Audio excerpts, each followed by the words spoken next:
Vamos a empezar con farmacología digestiva, ¿sí? O sea, todo lo que se refiere a fármacos del aparato digestivo, pero no empezamos directamente con los fármacos. ¿Por qué? Porque cuando yo empiezo a hablar y digo los antisecretores bloquean la bomba de protones, yo tengo que explicarles primero qué es la bomba de protones. Entonces eso es parte de anatomía y fisiología.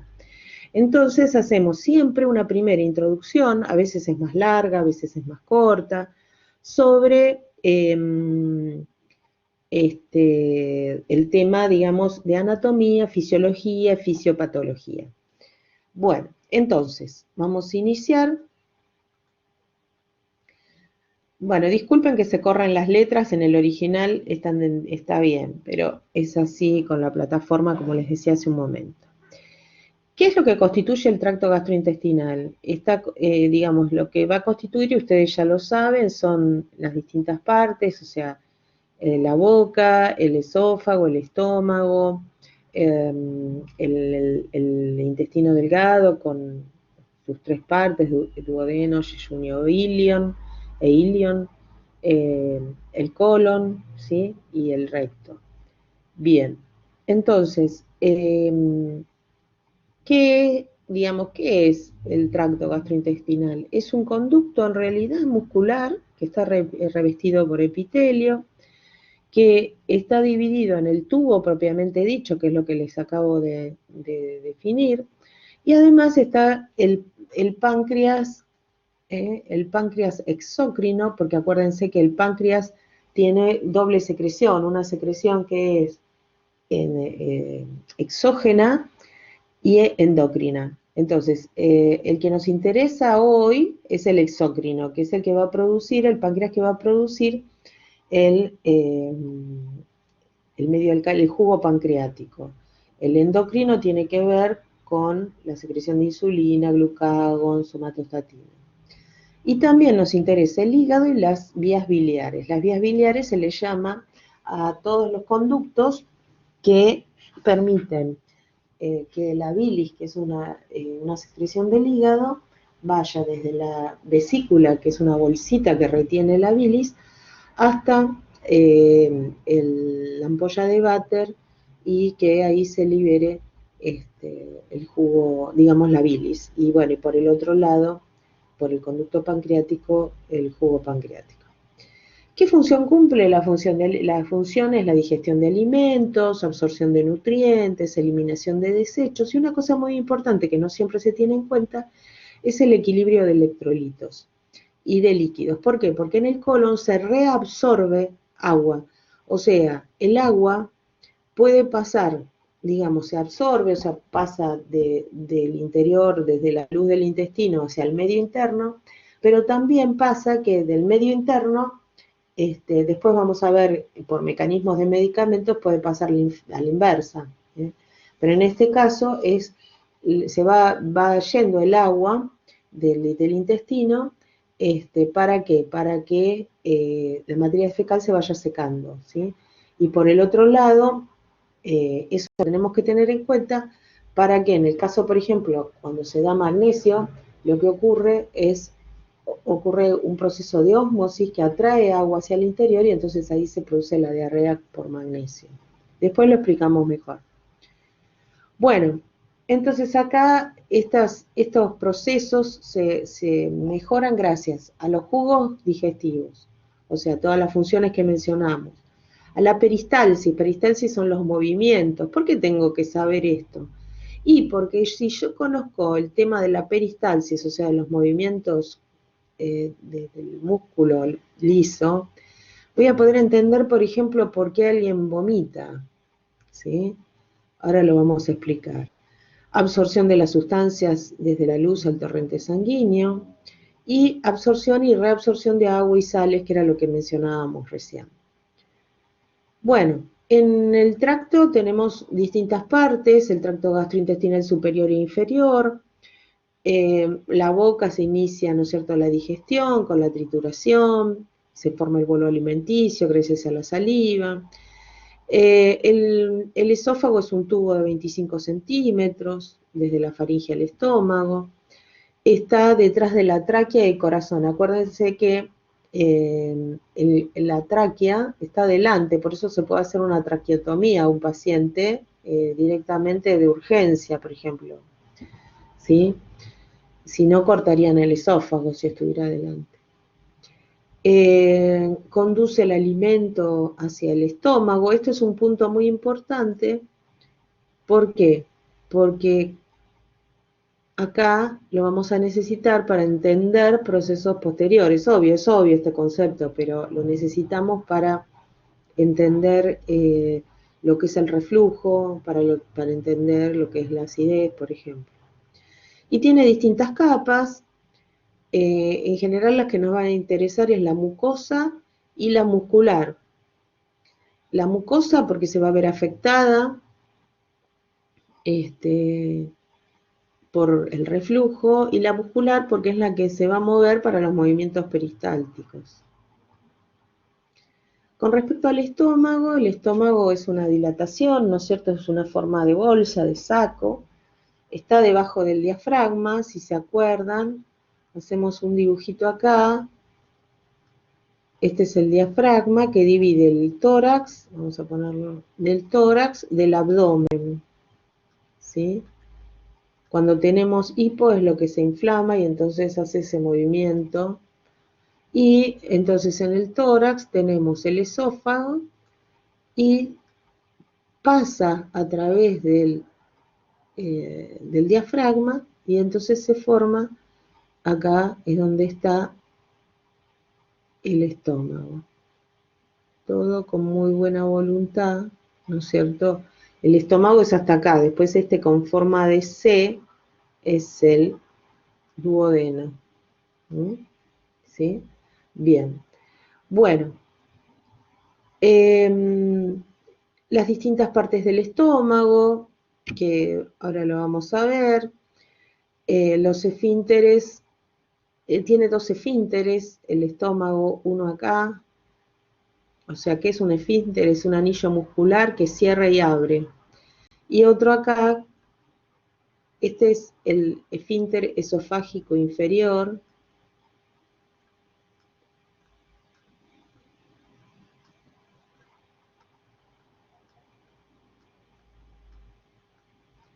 Y este es el píloro. Algunos confunden cardias, lo que pasa es que el esfínter está en la zona del límite del estómago y el esófago, y digamos cerca del cardias. El cardias en realidad es una zona. Aunque en algunos libros todavía figura como si fuera digamos, el esfínter. Es donde está el esfínter. Bueno, en la mucosa que decíamos que por eso nos importaba lo mismo que la del esófago, en el estómago la mucosa lo que tiene es rugosidades y pliegues, ¿sí? Y ahí hay células especializadas, ¿sí? El tracto gastrointestinal inferior tiene el intestino delgado, el grueso y el recto, y lo que se ocupa ya lo mencionamos, la eliminación de desechos es bien sabido, tal vez la absorción de nutrientes, normalmente lo mismo que de los medicamentos, tienen que ver con el intestino delgado, en especial con el duodeno. Perdón que escribo así, pero es un tema con el cursor. Bueno, y digamos lo que a lo mejor uno tiene como más nuevo es el tema de el agua, que obviamente se absorbe también en el intestino, pero que hay un movimiento especial para que después se vaya produciendo la desecación eh, de la materia fecal, perdón. Bueno, vamos con el esófago específicamente porque es ahí donde está justamente el esfínter esofágico inferior. Ya dijimos que presenta distintos tipos de músculo, de tejido muscular, tiene fibras lisas, pero fibras longitudinales, ¿sí? Como todo el tracto gastrointestinal, y también tiene fibras circulares.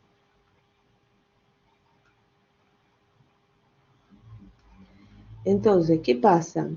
Estas fibras, por el esófago, ¿qué es lo que pasa? Pasa el bolo alimenticio. Entonces comimos, con la saliva y todo se hace el bolo alimenticio, y entonces va a viajar por el esófago para llegar al estómago. Y en ese viaje, lo que va a ocurrir es que esta fibra se va, por ejemplo, la primera que esté, es una forma figurada de decir la primera, porque son pequeñas, ¿verdad? Pero bueno, se va abriendo, se distiende y entonces puede pasar el bolo, ¿sí? Después se distiende la otra y pasa, y así sucesivamente hasta que llegan al estómago. Cuando hay vómito, lo que ocurre es que este movimiento peristáltico, que es cefalocaudal, o sea, desde arriba hacia abajo, ¿sí? Se invierte. Eso es por acción del centro del vómito también. Y entonces lo que ocurre, esa contracción y relajación de las fibras circulares es al revés. Cosa que, ¿para qué? Para que pueda subir el contenido y producir el vómito. Bien, o sea, es al revés. ¿Qué quiere decir? Que cuando esta digamos, cuando es la alimentación en este sentido, que sería lo normal, ¿no? Entonces la deglución, el pasaje del alimento, esta se relaja, se abre, la otra está cerrada, pasa. Después se abre, o sea, se relaja, pasa, y así. Y en el caso del vómito, entonces estaban todas, digamos, con una tensión determinada, se empiezan a relajar de acá abajo, se empiezan a relajar desde abajo para que el contenido pueda ascender. Y bueno, además hay contracción peristáltica, o sea, eso es las contracciones peristálticas, que van en sentido inverso, ¿sí? Bueno, eh, previene el esfínter esofágico inferior, previene el reflujo del contenido gástrico. ¿Qué significa esto? Porque si no estuvieras, es un esfínter, o sea, un músculo, digamos que en forma circular, que se mantiene cerrado. Entonces, de esa manera se evita que el contenido del estómago vaya hacia arriba. Entonces, si yo dibujo otra vez un estómago,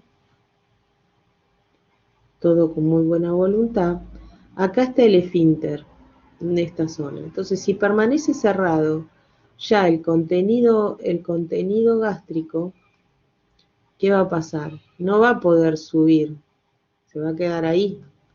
Pero si este está relajado, si está abierto, entonces sube el esfínter. Es como una bolsa, si yo tengo una bolsa mal cerrada, va a perder el contenido, ¿sí? Bien, está inervado ese esfínter esofágico inferior, está inervado por el sistema nervioso autónomo, ¿sí? Y se relaja por estimulación adrenérgica, ¿sí? Y acuérdense que el sistema colinérgico es lo contrario, entonces es por bloqueo colinérgico, por bloqueo muscarínico en especial. Bien, y hay un tema muy importante que son las sustancias que pueden influir en la presión del esfínter esofágico inferior, como son el alcohol, el tabaco, las grasas, los chocolates, los picantes, todo eso disminuye la presión del esfínter, o sea, lo relaja. Y entonces es así, por eso, cuando uno come mucho, comió muchas grasas, tomó alcohol, o el que fuma, fumó, después de comer mucho tiene acidez. ¿Y por qué? Y porque el contenido ácido del estómago ascendió. ¿Por qué? Porque el esfínter esofágico inferior se relajó. Hay otras sustancias que producen también esta acción relajante, como es, por ejemplo, eh,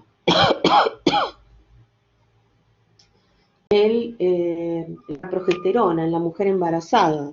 Entonces, ¿qué pasa? La mujer embarazada, a medida que pasan los meses, tiene acidez, además de la presión que puede hacer el feto en forma ascendente, ¿sí? Y entonces eso hace presión sobre el estómago y el contenido gástrico puede ascender. Pero a su vez, si estuviera cerrado el esfínter, no habría problema. Pero el tema es que la progesterona lo que hace es relajar el esfínter y entonces ahí se produce la acidez. Cuando hay, digamos, la acidez, en términos técnicos,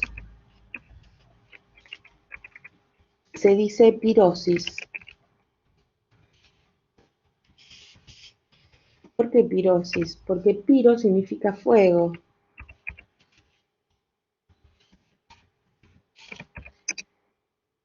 Entonces uno cuando tiene mucha acidez siente como un fuego en el estómago, en la garganta, y eso es porque va ascendiendo el contenido gástrico.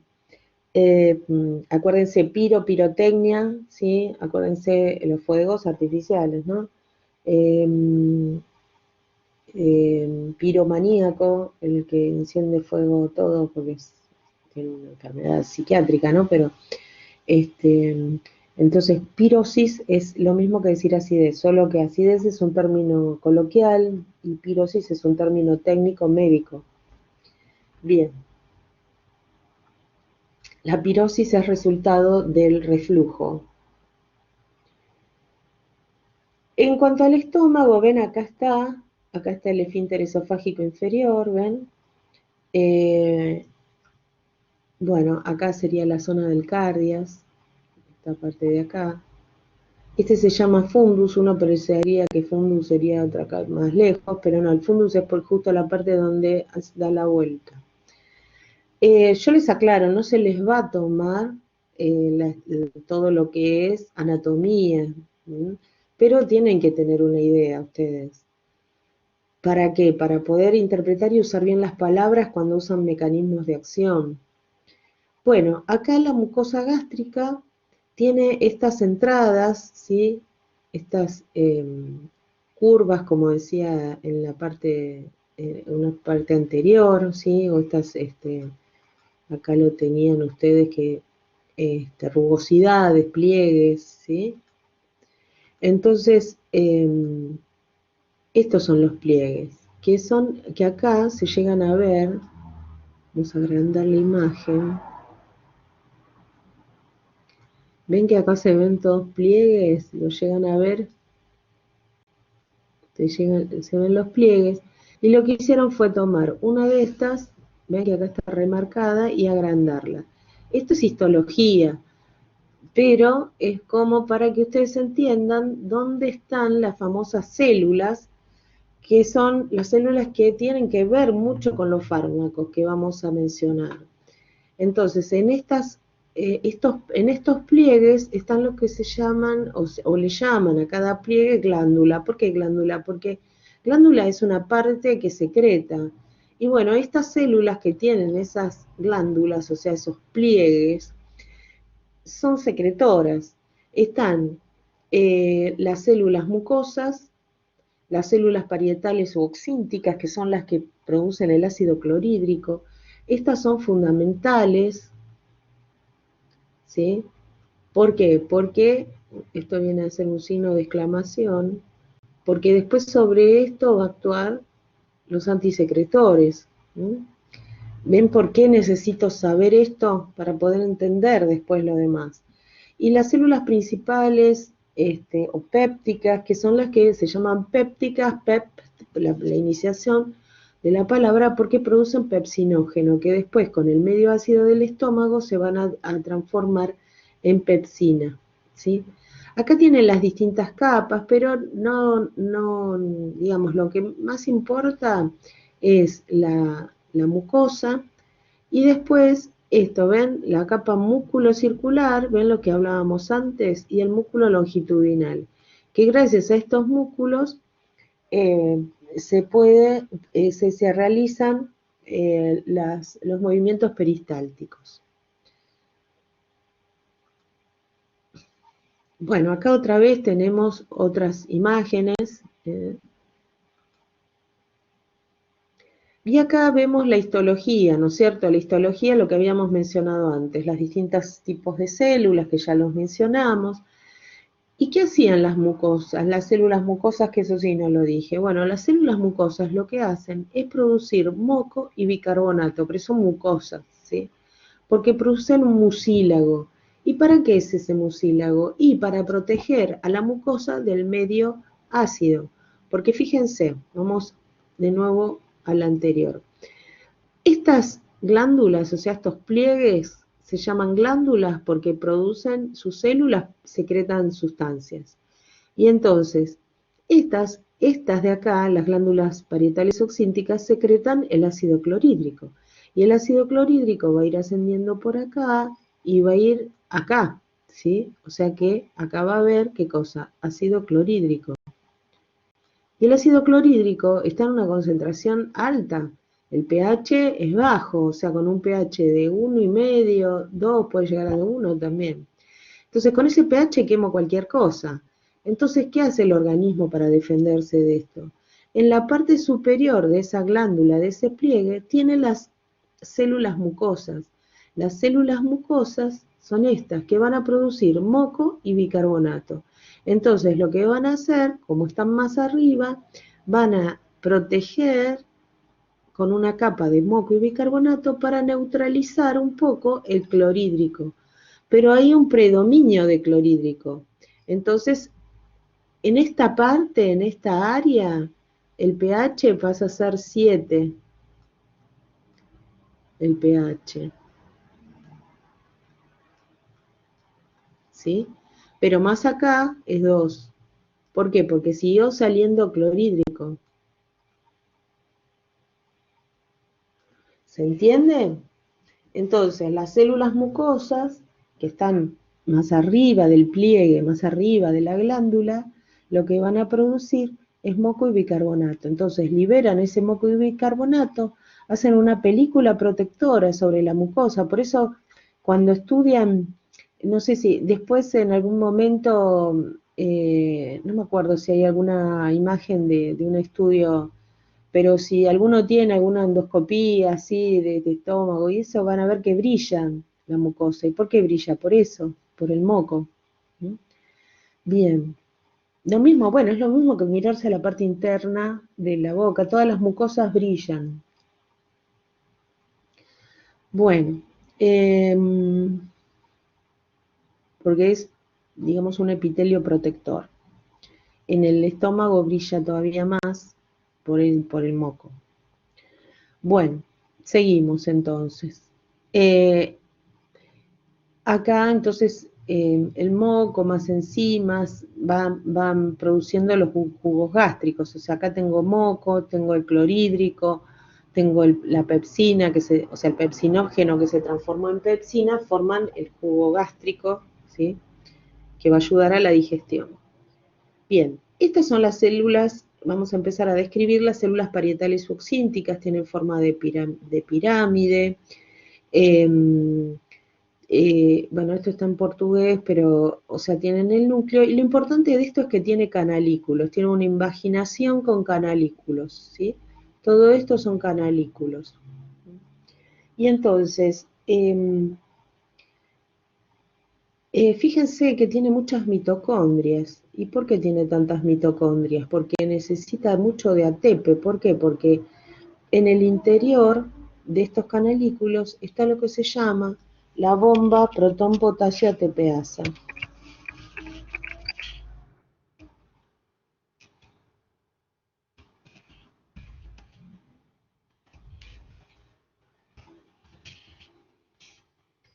¿Sí? Entonces necesito, perdón, el potasio obviamente va con mayúscula, ¿no?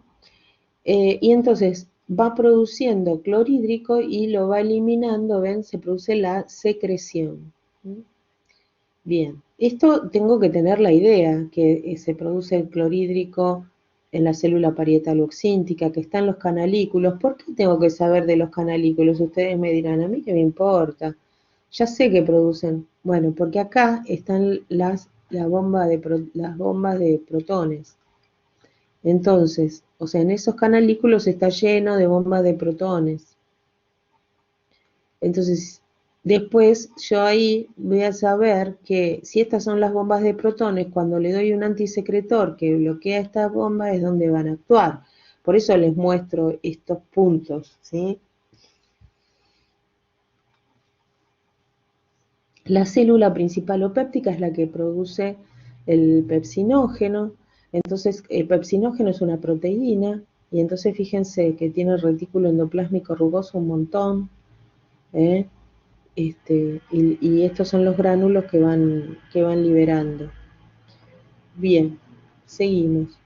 Esta es la célula mucosa, ven que tiene la mucina o mucus, microvellosidades, este tan italiano, creo. No, no sé en qué está. Bien, no sé en qué idioma, ¿no? Bien. Bueno, ¿y acá qué pasa con la composición del mucus gástrico? El tema es, ¿qué representa este gráfico? Este gráfico representa los vasos, ¿sí? Que, digamos, forman parte, digamos, del estómago y que lo nutren y que hace llegar los nutrientes a las células. Estas son las células, la superficie, digamos, de las células mucosas. ¿Y qué producían las células mucosas? Bicarbonato, ¿sí? Bicarbonato y moco. Entonces, al producir bicarbonato y moco, lo que ocurre es que toda esta parte, esto que está como un rosita, va a tener una capa de moco y bicarbonato. Entonces, el pH, ¿cuál va a ser? Va a ser un pH de 7. Va a ser un pH de 7. ¿Por qué? Porque las células mucosas que estaban en la superficie liberaron el moco y el bicarbonato. Pero ¿qué pasaba? ¿Se acuerdan que teníamos que más abajo, en el túbulo, estaban las, eh, células parietales oxínticas? Entonces va a haber clorhídrico. ¿Bien? Entonces ese clorhídrico va a pasar, ¿sí? Y no va a dañar, por eso tiene esta flecha como una repulsión, digamos, por el bicarbonato, pero sí entonces va a ir subiendo, ¿para qué? Para ir teniendo acá en la luz del estómago un pH de 2, ¿sí? Un pH de 2. Entonces, como dice acá, el clorhídrico es potencialmente nocivo para las células del epitelio, puede producir úlceras. ¿Y esto por qué lo digo? Porque justamente uno de los problemas es que ese moco no es suficiente, no produce o lo dañamos por otros medicamentos, como por ejemplo los AINES. ¿El control? Sí, la llave. Ah, un segundo.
Perdón, esas son las desventajas de trabajar en la casa. Bueno, disculpen, retomamos. Entonces, el tema, cuando tomamos AINES, por ejemplo, que dicen consúmalo con alimentos o dan un protector gástrico, el punto es que, claro, ¿cuál es el problema? Que los AINES inhiben las prostaglandinas, ¿sí? Después, bueno, la ciclooxigenasa, todo el historia.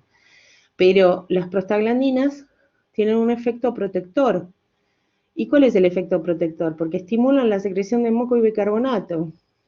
Ven cómo empiezan a cerrar algunos conceptos. Entonces, por eso es que tengo que tratar de mantener a toda costa esta capa de moco y bicarbonato en condiciones. Entonces, para evitar la erosión, ahí aparecen los mecanismos protectores, la mucina y la secreción de bicarbonato. ¿Ven? La mucosa gástrica sintetiza prostaglandinas. Las prostaglandinas tienen varios efectos. Las prostaglandinas tienen un efecto protector de la mucosa porque estimulan, cuidan estas células mucosas, estimulan la producción de moco y bicarbonato, median el dolor y producen contracciones uterinas. ¿Sí? Entonces, ¿qué pasa? Si yo doy un análogo de prostaglandinas, va a producir esas tres cosas. O sea, las prostaglandinas, como median el dolor, pueden llegar a producir algún tipo de dolor, pero van a proteger la mucosa y van a producir contracciones uterinas. Y ahí es donde viene el famoso misoprostol, que se desarrolló como protector de la mucosa con el diclofenac, o sea, para tomar con diclofenac. Entonces, como el diclofenac inhibe las prostaglandinas, bueno, o sea, inhibe las prostaglandinas endógenas, pero si yo le doy un análogo de prostaglandinas exógeno, hay un predominio de prostaglandinas. Entonces, median el dolor en el lugar, pero a nivel estomacal, protegen, o sea, a nivel local está contrarrestado por el aire. Y en el estómago lo que va a hacer es proteger la mucosa del estómago. ¿Y qué pasaba a nivel uterino? Aumentan las contracciones uterinas y eso lo que genera es, en última instancia, por eso se lo usa como abortivo, ¿no? O bueno, hoy ya viene, ya hace rato, bueno, esta parte como para usarlo para estimulación de las contracciones uterinas en los casos, digamos, de abortos, bueno, por un lado clandestino ya no, pero, o si no, para aumentar la dilatación del cuello uterino. Bueno, acá lo que ustedes tienen es la secreción gástrica. Fíjense acá todos los procesos, voy a achicar la imagen. Esto lo que quiere mostrar es, acá está, esta es la bomba de protones, esta que está acá es la bomba de protones, ven, protón, potasio, ATPasa, y para que se pueda mantener el equilibrio, maneja lo que es la liberación del protón al medio, la luz gástrica, y lo intercambia por protones, ¿sí? ¿Qué más necesito? Los cloruros, ¿sí? Y entonces, los cloruros a su vez provienen de la sangre que entran por difusión pasiva. Entonces, acá tienen todos los mecanismos. Acá se corrió la flechita, pero bueno, ustedes después lo leen tranquilos, así no nos atrasamos. El punto es, digamos, que esta va siguiendo el orden y lo van a ir sacando. Lo que nos importa es la bomba, ¿ven? Esto lo que quiere representar es la célula parietal boxíntica que tiene la bomba protón-potasio ATPasa y que realiza ese intercambio. Y lo que van a hacer después nuestros fármacos, los antisecretores, es bloquear, por lo menos los IBP, inhibidores de la bomba de protones, van a bloquear esta bomba. Entonces ya no se va a poder hacer este intercambio. Después lo vemos en el caso puntual de los fármacos. Bueno, hay reguladores de la secreción gástrica, o sea, de la secreción ácida, mejor dicho, que son tres: la gastrina, la acetilcolina y la histamina, ¿no? Entonces, la gastrina es una hormona que es producida, digamos, por unas células que se llaman células G.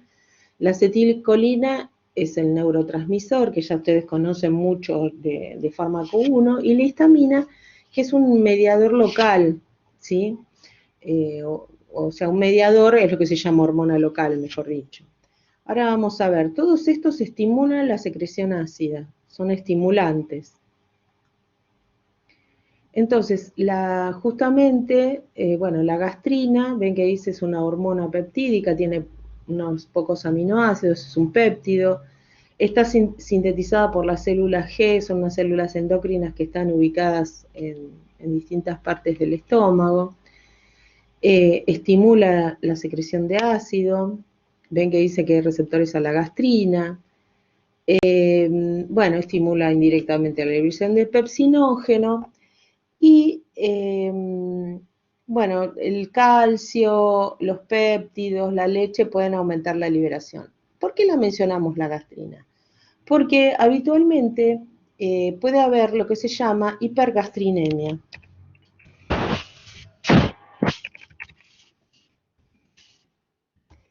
Entonces, la hipergastrinemia, obviamente el nombre lo está diciendo, hiper mucho, gastrina, emia es sangre. Entonces, aumentan los niveles de gastrina en sangre y por ende, ¿qué resultado vamos a tener? Vamos a tener una hipersecreción ácida. Entonces ahí la gastrina, ¿por qué puede aumentar la gastrina? Bueno, puede aumentar, por ejemplo, por justamente el consumo de aminoácidos, de péptidos, de leche, de sales de calcio, puede aumentar la secreción de gastrina, pero eso sería en un menor grado. En un grado muy elevado lo puede producir un tumor gástrico, digamos, que puede afectar estas células y eso es lo que se llama el síndrome de Zollinger-Ellison.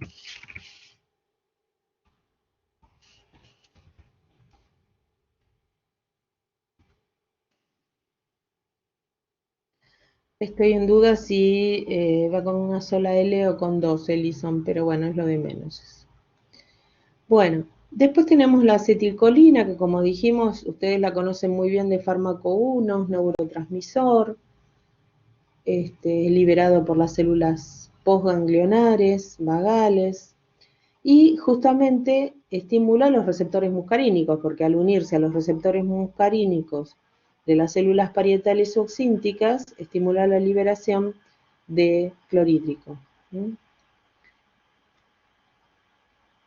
Y la histamina, a su vez, que está producida también a nivel gástrico, estimula la liberación de gastrina y de acetilcolina. Están unas células, la histamina, que se llaman paracrinas o parácrinas, normalmente se dice paracrinas, y que están al lado de las células parietales oxínticas. Y entonces, ¿qué es lo que pasa? La histamina estimula los receptores, pero ¿de qué tipo? ¿Se acuerdan que ustedes ya vieron los receptores de tipo 1? Y los receptores de tipo 2 están en la célula también parietal oxíntica y entonces al ser estimulados lo que hay es un aumento del AMP cíclico y eso estimula la secreción de protones. Así que de ahí, ¿por qué tengo que saber esto? Porque justamente sobre estos receptores histaminérgicos de tipo 2 van a actuar algunos de los fármacos, ¿sí? Bueno, después tenemos el duodeno. Hasta ahora habíamos estado hablando del estómago y entonces ahora pasamos al duodeno que tiene forma de C. Acá se coloca digamos, la cabeza del páncreas, está ubicada. Y bueno, y esta mucosa, ven que tiene muchos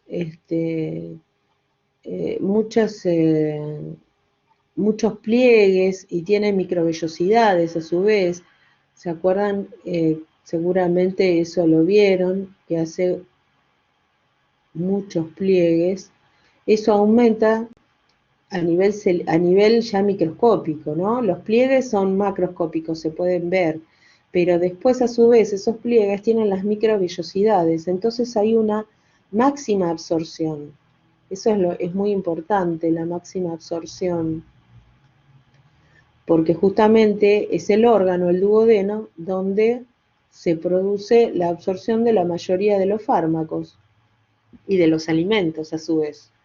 ¿Y qué pasa, por ejemplo, de paso nos sirve esta imagen, en los celíacos? En los celíacos, como eh, tienen, digamos, una reacción frente al gluten, estas microvellosidades se van atrofiando y entonces se van haciendo muy bajitas. Entonces la absorción es mucho menor. ¿Sí? Es como si yo agarro esto, pudiera estirar esto, si lo iría con un hilo, y lo estiro, el hilo me llega hasta el final de la computadora. En cambio, si esto que se atrofió es más corto, entonces el hilo es más corto. Si yo lo estiro, llega hasta acá. A ver si lo ven con la manito, ¿no? O sea, si yo esto, como es más largo y fuera un hilo, lo estiro, tengo más largo, más absorción. En cambio, esto que está atrofiado, lo estiro, me llega hasta acá nomás, ¿sí? Entonces, menos superficie de absorción. ¿Se explica? Se fueron todos a... Perfecto. Bien. Bueno, este es el duodeno. Perfecto. Me había asustado, pensé que se habían ido todos. Bueno, cualquier cosa me interrumpen, ¿eh? El duodeno, esto porque no es la parte más importante, por eso lo paso rápido. El duodeno, como les dije, tiene forma de C, acá está el páncreas, pero todo esto es necesario para después entender el tema de los fármacos y de las patologías también. Entonces acá está, esto es el conducto pancreático y el conducto pancreático va a llevar la secreción de los ácidos que están por acá, ahora los vamos a ver. Y entonces, cae en la ampolla de Vater, que es el esfínter de Oddi, ¿sí? Una dilatación es la ampolla de Vater, está el esfínter de Oddi, en donde drena el conducto pancreático y el conducto biliar común o conducto hepático común, eso depende de la bibliografía. Bueno, entonces acá tenemos lo que se llama, después lo vamos a ver con más detalle, la vía biliar o árbol biliar, porque en realidad tiene forma de arbolito, porque van viniendo los distintos conductillos de los hepatocitos que producen la bilis, y entonces drenan en el conducto hepático derecho del lóbulo derecho, el conducto hepático izquierdo del lóbulo izquierdo, después van al conducto hepático común, y el de la vesícula es el conducto cístico. Entonces el problema está que la vesícula puede, cuando hay un exceso de colesterol y calcio, puede formar cálculos. Entonces los cálculos pueden salir eyectados junto con la bilis y pueden obstruir alguna de estas vías. Entonces está la coledocolitiasis, bueno.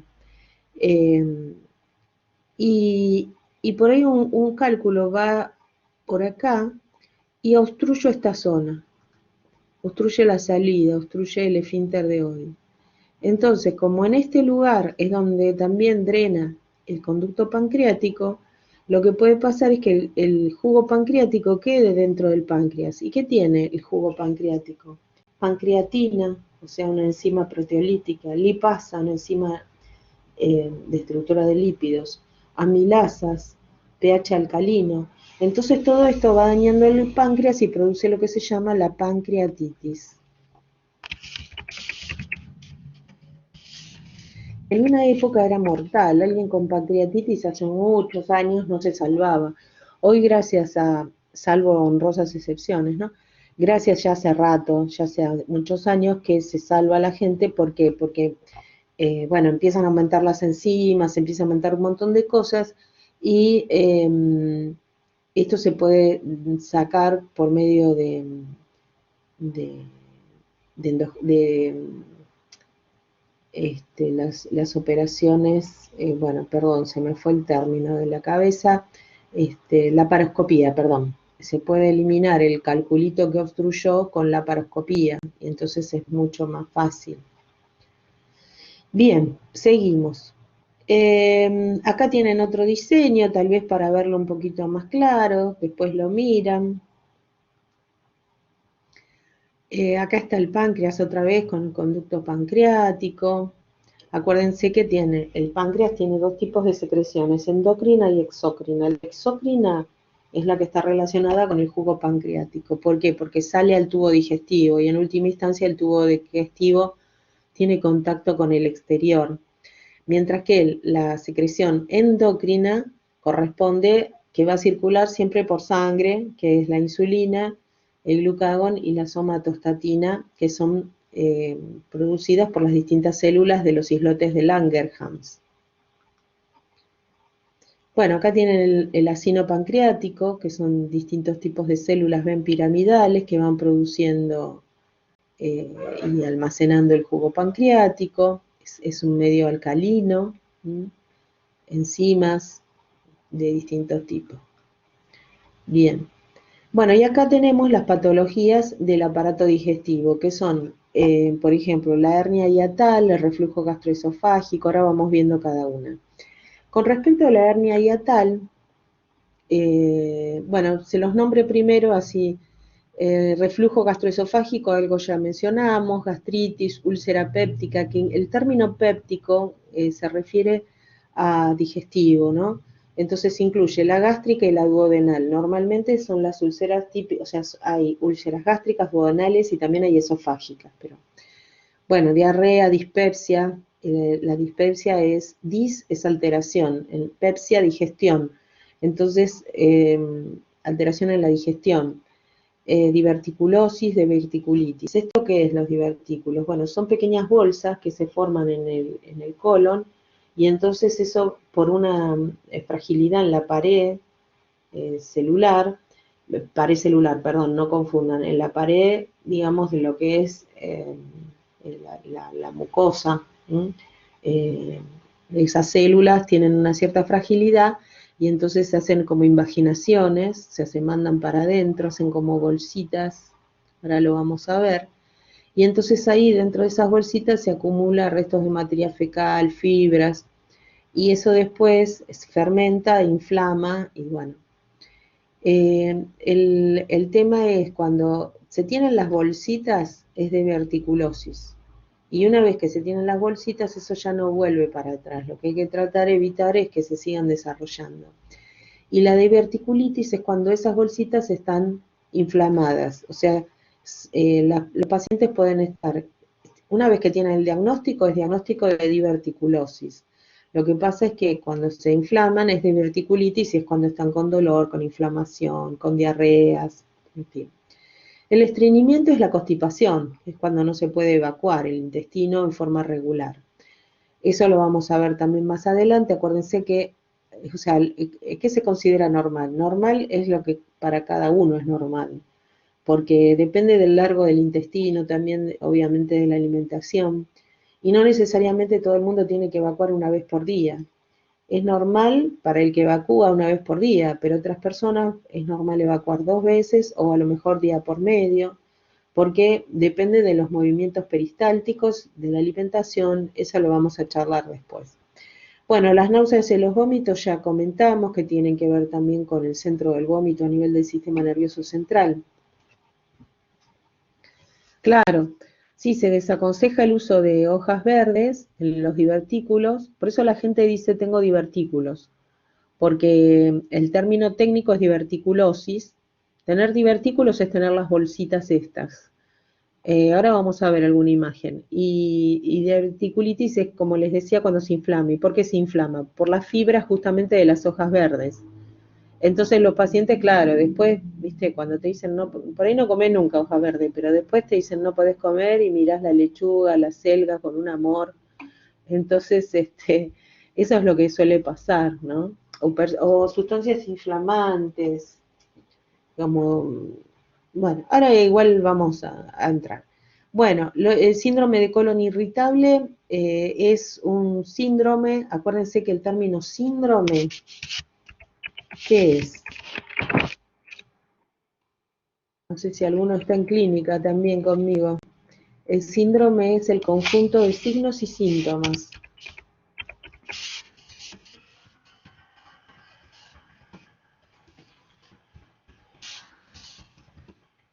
Eso significa síndrome, ¿sí? Síndrome febril, o síndrome se puede decir. Eh, Bueno, ¿qué es un conjunto de signos y síntomas? ¿Y qué eran los signos? Lo vimos el otro día en clínica, pero no sé si están conmigo en clínica, todavía no me aprendí los apellidos. Los signos es aquello que es, claro, los síntomas son subjetivos y los signos son claro, que depende la apreciación personal de cada uno. Esos son los síntomas. Y los signos es aquello que se puede medir.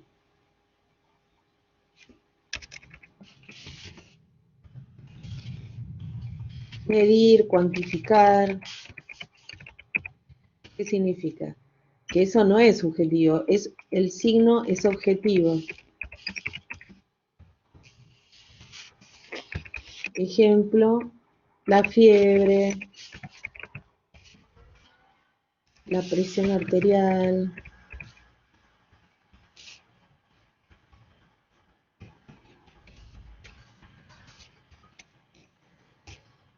Bueno, y el síntoma es subjetivo, entonces es el dolor. ¿Sí? Por ejemplo, ¿cuánto te duele? Hay gente que tiene diferencia en el umbral del dolor, o sea, a cuándo le va a empezar a doler, o sea, perdón, cuando le empieza a doler, si el dolor es intenso, menos intenso, más intenso, en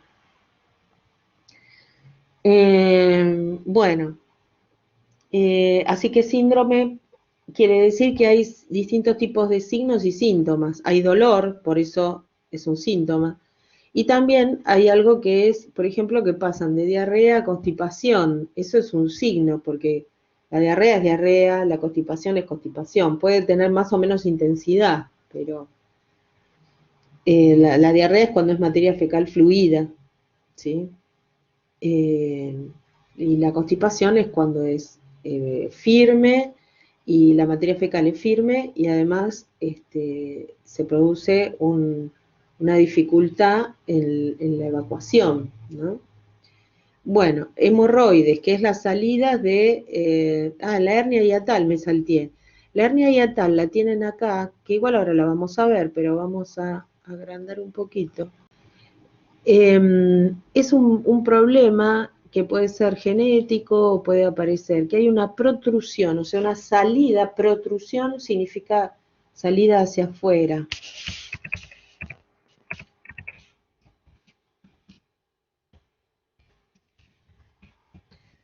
Que sobresale.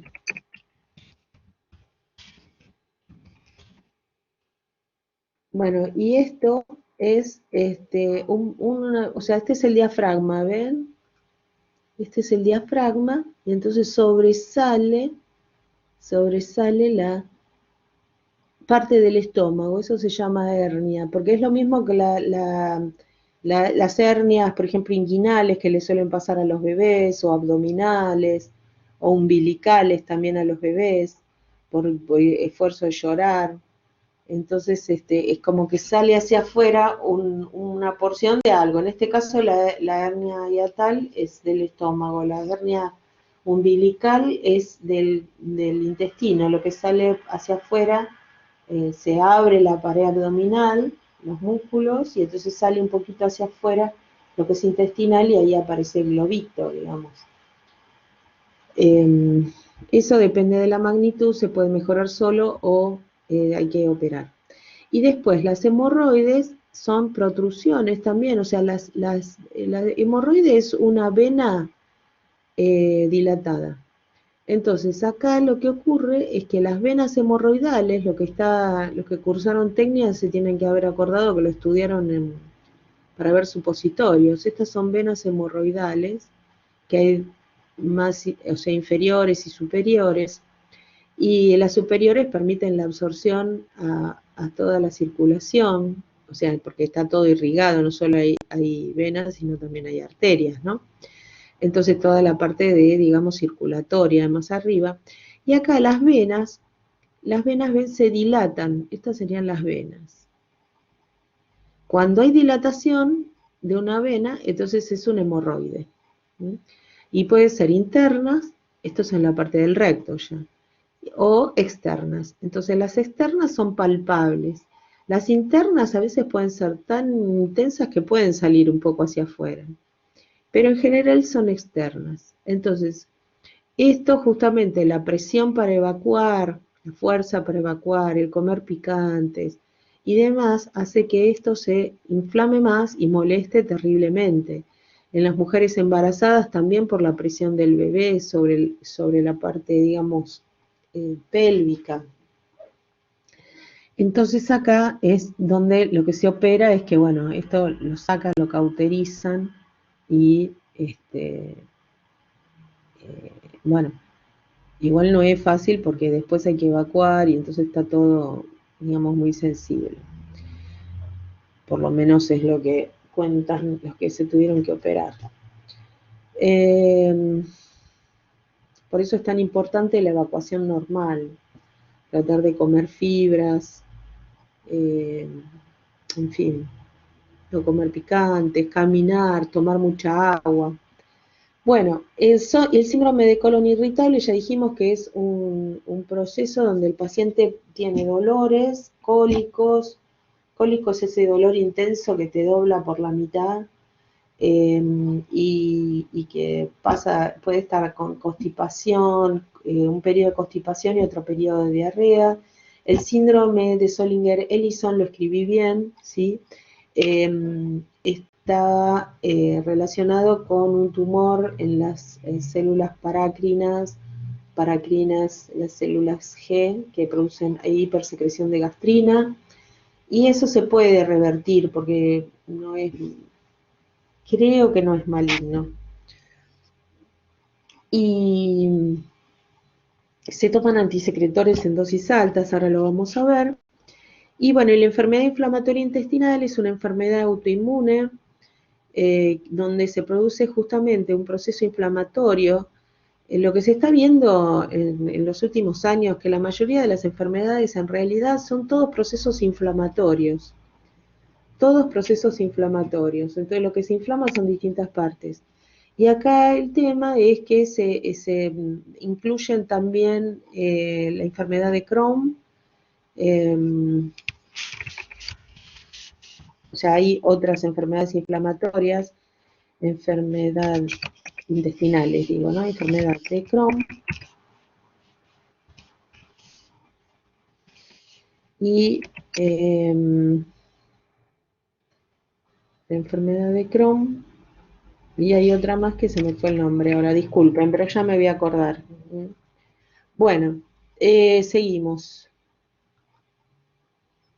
Acá está lo de la hernia hiatal, acá estaba el grafiquito, ven, es el mismo pero más grande, acá se ve un poquito más, ven cómo sale el estómago, lo vamos a checar un toque. Esto sería lo normal y acá es cuando sale para afuera. A veces es necesario operar, pero lo que tiene la hernia que produce reflujo también. Entonces por eso es necesario tenerlo presente. Ven que les dije que era una enfermedad congénita, un traumatismo, un esfuerzo. Bueno, eso después ustedes lo miran tranquilos. Acá está lo del reflujo. Vamos a achicar un toque más. Ven cómo este es el diafragma, y acá está el esfínter. Entonces acá está cerradito, todo genial. O sea, acá tengo líquido en el estómago, están los movimientos peristálticos, todo genial, todo esto circula así. Pero cuando está abierto, entonces eso permite que pase para arriba el contenido, ¿ven? Y ahí, ¿qué pH tiene acá adentro el estómago? 1,5, 2, 1. Pero el esófago no está preparado, no tiene las glándulas mucosas iguales, no tiene para digamos, el bicarbonato. Entonces se va produciendo daños.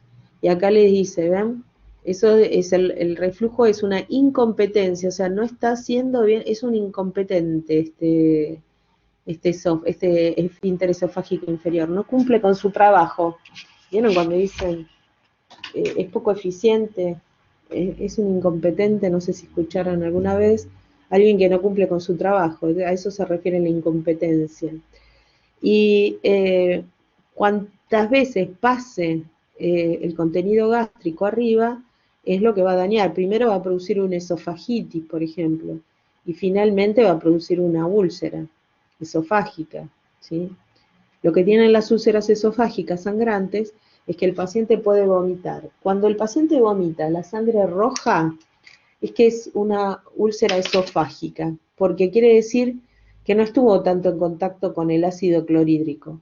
En cambio, cuando es una sangre negra, es en el vómito, si llegara a ver, Dios no lo permita, pero es sangre que se ha coagulado y eso es por acción del ácido clorhídrico del estómago. Eso, por ejemplo, es un signo que permite a los médicos, antes de, de ver, digamos, la endoscopía, que puede haber una úlcera, ¿sí? Bueno, ven acá para evitar el reflujo, la elevación del cabezal de la cama, dormir con 2 almohadas, evitar el café, el alcohol, las grasas, los chocolates, sí, los chocolates. Este, eh, y bueno, y se usa el antiácido 1 hora después de las comidas, después, ¿sí? O al acostarse. A la noche siempre hay más secreción ácida. Bueno, acá tenemos los síntomas del reflujo gastrointestinal, o perdón, gastroesofágico, disculpen. Y sí, los factores de estrés son fundamentales, porque hay fíjense lo que les había comentado, cuando hay estrés hay más liberación de adrenalina. Y lo que vimos al principio era que se relajaba con qué, el esfínter esofágico inferior, con beta adrenérgicos, ¿sí? O sea que el sistema adrenérgico, a través de los receptores beta, relaja el esfínter esofágico inferior.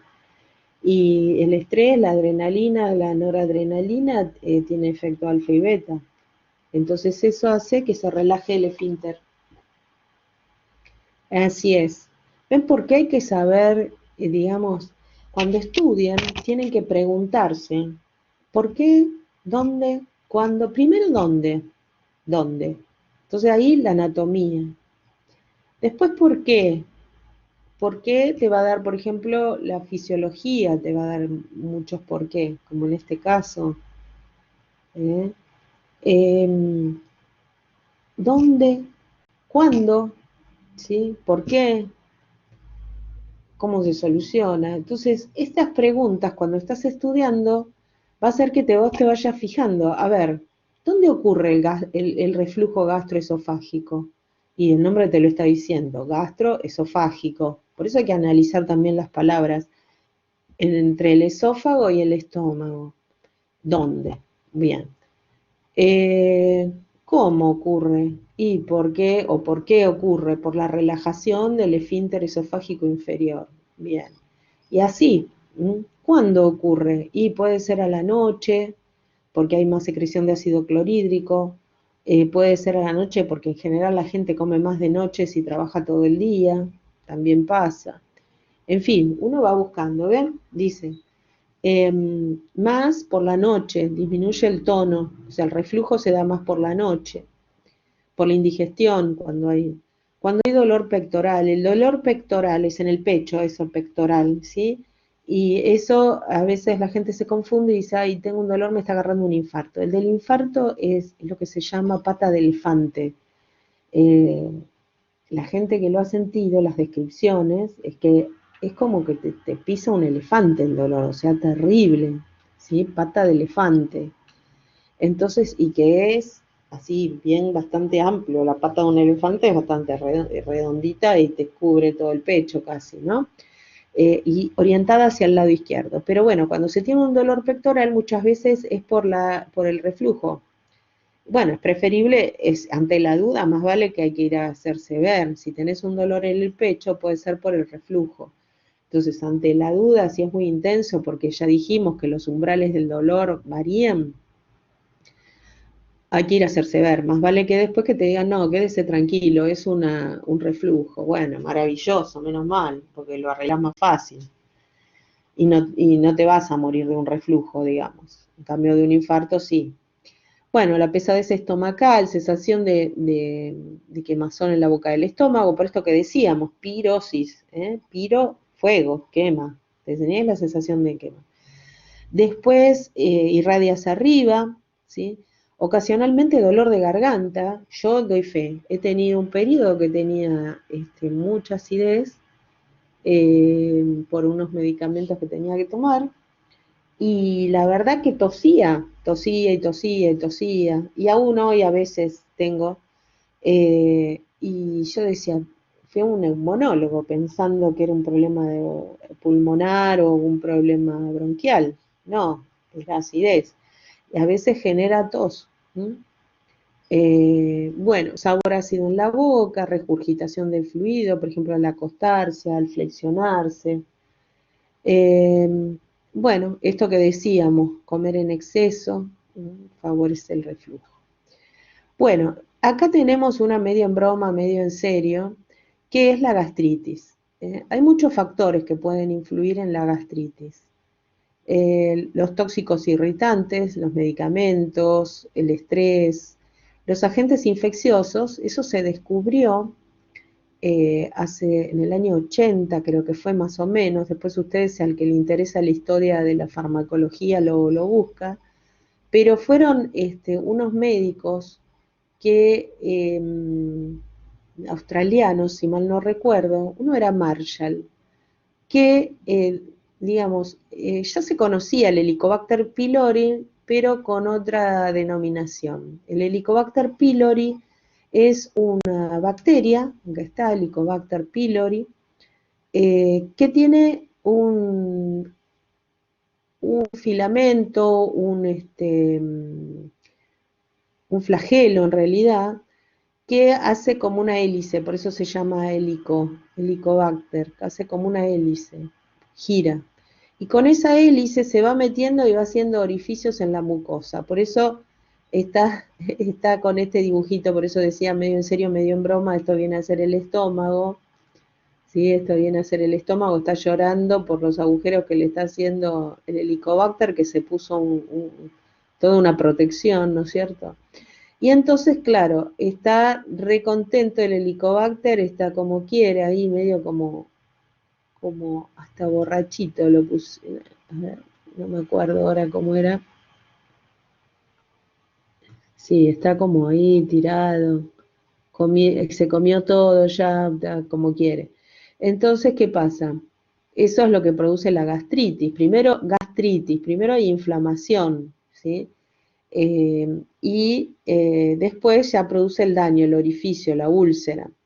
Entonces, ¿cómo se puede resolver? Gracias a la medicación, gracias a los IBP, inhibidores de la bomba de protones, y a un antibiótico, porque no deja de ser una bacteria. Y entonces acá murió la bacteria, está con la lengua afuera, fue.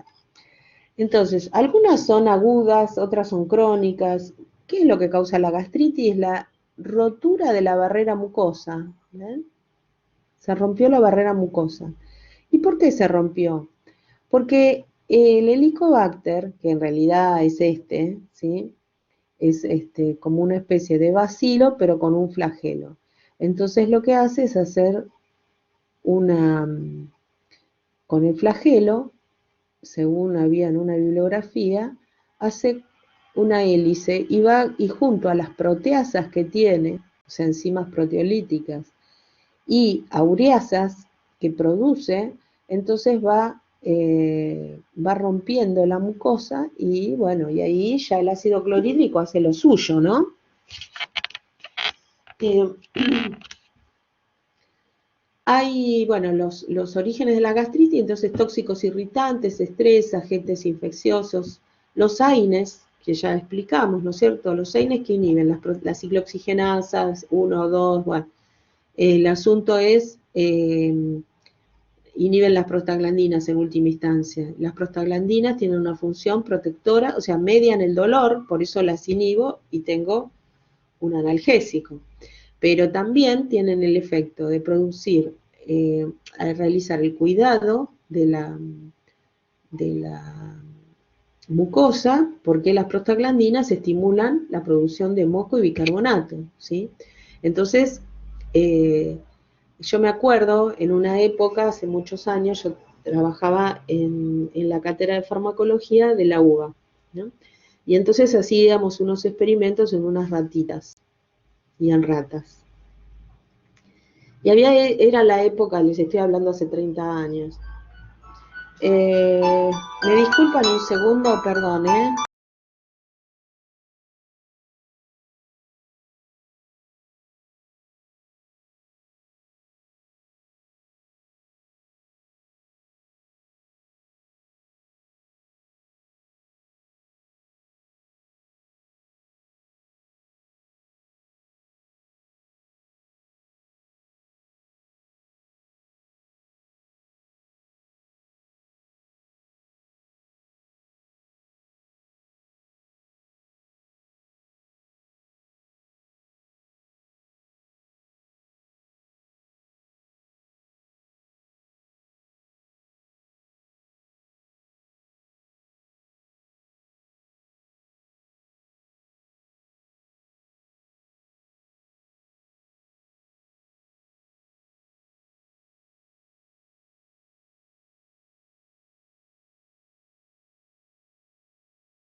Bueno, listo, perdón otra vez, pero bueno, es lo que decíamos, la desventaja de trabajar desde la casa y estar en épocas de vacunaciones y cosas así.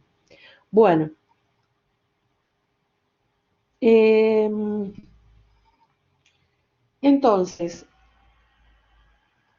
seguimos un poquitín más. Ven, acá está el Helicobacter, ven cómo van por las uriasas y demás, van rompiendo toda la mucosa. En alguna bibliografía decía como que lo hacían a través de los flagelos, pero los flagelos le deben servir, como todos sabemos, para la locomoción, para moverse dentro de, digamos, de los tejidos y dentro de, más que de los tejidos, de las superficies y demás. Bueno, es el factor. Ah, les estaba contando de Marshall y de. Bueno, el punto fue que estos fueron dos médicos, creo que eran australianos, y lo que hicieron fue estudiar las úlceras, en 1980 más o menos, estudiar las úlceras, cuál era el origen, qué pasaba. Y entonces ya estaba el Helicobacter, pero creo que tenía otra clasificación como bacteria. Es una bacteria anaerobia. Bueno, la cuestión es que eh, lo que hicieron es que, bueno, buscaron, investigaron entre los dos, todo bárbaro, pero no tenían presupuesto como para hacer una investigación. Entonces, lo que hicieron, uno de ellos fue, y el otro hacía el seguimiento, ¿no? Uno de ellos hizo una endoscopía, o bueno, el compañero le hizo, el otro doctor le hizo una endoscopía. La endoscopía para mostrar que estaba totalmente normal su mucosa gástrica. Y entonces lo que hizo fue hacer un cultivo muy concentrado de Helicobacter pylori. Y ese Helicobacter pylori ese cultivo, agarró y se lo tomó. O sea, lo hizo en un licuadito y se lo tomó. Y esperó un tiempito, un- unas, unas 4 semanas creo que fueron. Y después ahí empezó a sentirse, ya empezaba a sentirse mal. Y se hizo hacer otra endoscopía. Cuando se hace la otra endoscopía ya tenía gastritis, úlcera, de todo. Entonces con eso demostraron y se ganaron el premio Nobel. Ahí sí compensaron la falta de dinero porque creo que el premio Nobel reciben una suma muy importante. Entonces, bueno, miren lo que es, ¿no es cierto? El riesgo, esa fue un autoexperimento, una autoexperimentación porque no tenían presupuesto, pero en base a esto descubrieron, porque hasta el 80 no se sabía cuál era el origen. Decían el estrés, todo lo que quieras, pero no es solo el estrés puede ayudar, ya como decía antes. En la época, en el 87 más o menos, 88, que yo trabajaba en la catre y hacíamos experimentos, lo que hacíamos era probar justamente los AINES en los ratones. Entonces le dábamos los AINES intraperitoneales, o sea, porque no le podés dar un intramuscular o le dabas oral o intraperitoneales en los ratones, la vía de administración. Entonces había un grupo que le dábamos oral y otro intraperitoneal, porque venía, por ejemplo, una aspirina que venía inyectable. Y entonces con eso, después de darle y darle y darle a las pobres ratas, eran las grandes porque si no, no se podía ver. Bueno, las dormíamos y les abríamos la pancita y entonces cuando íbamos a mirar el estómago, lo que se veía era microulceraciones en las dos formas, en la oral y también en la inyectable. Esto lo que quería demostrar era que, porque en esa época justo había salido los AINES con cubierta, y que lo que quería demostrar es que la cubierta te podía mejorar un poco la tolerancia, pero no iba a cambiar el problema, porque el tema es el mecanismo de acción, son las prostaglandinas. Entonces lo que tenían las ratitas en el estómago eran todos puntitos rojos, en los dos casos era igual, en el oral, a lo sumo el oral tenía un poquito más rojo, pero de fondo, ¿no? Que sería la gastritis, y después los puntitos rojos, que eran las microulceraciones. Bueno, le conté esta historia, pero para que ustedes sepan que toda la investigación requiere mucho esfuerzo, tiempo y a veces riesgo hasta de la propia persona o del propio investigador. Y bueno, y acá el tema es, bueno, representa un factor de riesgo gástrico, se erradica con lo que se llama la triple terapia, miren, con 1 o 2 semanas de duración. Por eso uno, cuando la gente va mucho y pide omeprazol en las farmacias, hay que decirle, mire, ¿por qué no va al médico? Porque usted siempre vaya, porque por ahí se lo solucionan de una vez. Y ese paciente después te va a venir a besar los pies, porque eh, simplemente con tomar 2 semanas, 1 semana, 2 semanas, puede llegar a ser un poco más a veces, bueno, pero tomás el IVP, la Moxi y el metronidazol, y hay otras combinaciones, porque a lo mejor el paciente es alérgico a la moxicilina, que es rarísimo, pero puede ser, o a otro componente. Muy bien. Ah, el Nobel se lo dieron en 905, pero los experimentos lo hicieron antes. Gracias, gracias. Barry Marshall y Robin Warren. Sí, nunca me acuerdo. En el 2005 recién se lo dieron, pero los experimentos, ¿en qué año lo hicieron? Era antes. ¿Te decía ahí donde buscaste? Bueno, no importa igual, pero está fenómeno que lo hayan buscado ustedes. Bueno, gracias, Gianluca. Ahí está. Sí, yo algo me acordaba, pero hace mucho. En ese año recién estaba terminando el secundario yo. Este, justo en el 79 terminé el secundario. Pero sabía porque después, claro, al año siguiente con la facultad y todo, viste, el inicio en la facultad te vas enterando de todas las cosas. Bueno, dejamos acá, nos vemos. Claro, sí, sí, sí, por eso digo hay otras combinaciones, porque ¿qué pasa? Después la moxi y el metronidazol también, como todo, va generando resistencia, ¿sí? Entonces, como buen antibiótico. Después van a cambiar, sí, sí, tal cual. Por eso puse, hay otras cosas. Hay una lista, si quieren, después les paso una lista, la lista completa de las opciones, porque eso están los protocolos de los médicos que después van modificando. Vamos a dejar acá, y 10 más o menos empezamos en el M1, ¿sí? En realidad continuamos con el tema, pero en M1, ¿sí? Por favor. Así que yo corto, y en 10 minutos más o menos, 10, 15 minutos, abrimos, pasamos al otro. Dale, así descansamos un poquito. Bueno, corto la grabación y seguimos con la filmina 31 en la próxima.